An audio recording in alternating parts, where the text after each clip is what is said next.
ఆ మధ్య ఎవరో చెప్పారు అధ్యక్ష, అల్లుడు గారి కట్నం తక్కువైందని అల్లరి పెట్టారట. ఆ కట్నం బ్యాలెన్స్ చేయడం కోసం విజయసాయి రెడ్డి గారు అల్లుడు కట్టబెట్టాడు 108. వడ్డించేవాడు మన అయితే ఆఖరి బంతిలో కూర్చున్న పర్లేదు అన్నట్టుగా జగన్మోహన్ రెడ్డి గారి జమానాలో ప్రభుత్వ ఆస్తుల్ని ప్రభుత్వ సంస్థల్ని అయిన వాళ్ళకి కట్టబెట్టి దోపిడీ చేశారు. ఈ 108 అంబులెన్సుల సిస్టమ్ కూడా ఒక విధానం అనేది మనం చేస్తా ఉన్నా. ఆ మధ్య నేను మా ఎంపీ గారు కారులో కాకినాడ వెళ్తున్నాం సార్.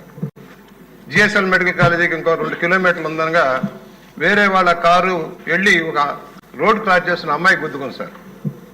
అమ్మాయి కుప్పకూలిపోయింది. బస్సు చచ్చిపోద్దామన్న భయంలో మేము ఉన్నాం. మేము కారు ఆపుకొని ఎంపీ గారు మేము దిగి వెళ్ళాం.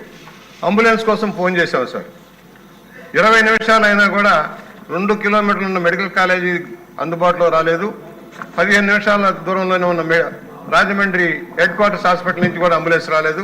మేము అమ్మాయిని మళ్ళీ వేరే కారులో వేసుకొని పక్కన ఉన్న మెడికల్ కాలేజీ హాస్పిటల్లో చేర్చి ట్రీట్మెంట్కి అప్పచెప్పడం జరిగింది సార్. అంటే అంబులెన్స్ల విధానం ఎలా నడిచిందో ఎగ్జాంపుల్గా చెబుతున్నాం. ఇవాళ ఏదైతే ప్రభుత్వం కొంది, ఇవాళ 768 అంబులెన్స్లు, 180 అధునాతన లైఫ్ సపోర్ట్ అంబులెన్స్లు, 570 బేసిక్ లైఫ్ సపోర్ట్ అంబులెన్స్లు అన్ని గవర్నమెంట్ కొంది, పరికరాలన్నీ గవర్నమెంటే కొంది. కానీ అయిన వాళ్ళు కట్టబెట్టడం కోసం ఏదో బినామీ కంపెనీ కొని పెట్టించి అరవిందో కన్సార్టియం ద్వారా అరవిందో ఎమర్జెన్సీ మెడికల్ సర్వీస్ పేరుతోటి వాళ్ళు అప్పచెప్పారు. ఏది పాత రేటుకి 1,31,000 ఒక్కొక్క వెహికల్కి ఇవ్వాల్సిందని 1,78,000 మార్చారు పాత దాటికి. కొత్త దాటికి 1,31,000 2,20,000 మార్చారు.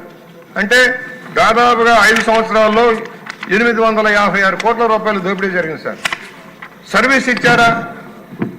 అంబులెన్స్లో టెక్నీషియన్ లేరు, మందులు సరిగా ఉండలేదు, టైర్లు పేలిపోయి కొన్ని బండ్లాగిపోతాయి, మనుషులు తోసి స్టార్ట్ చేయాల్సిన పరిస్థితుల్లో కొన్ని అంబులెన్స్లు ఉన్నాయి.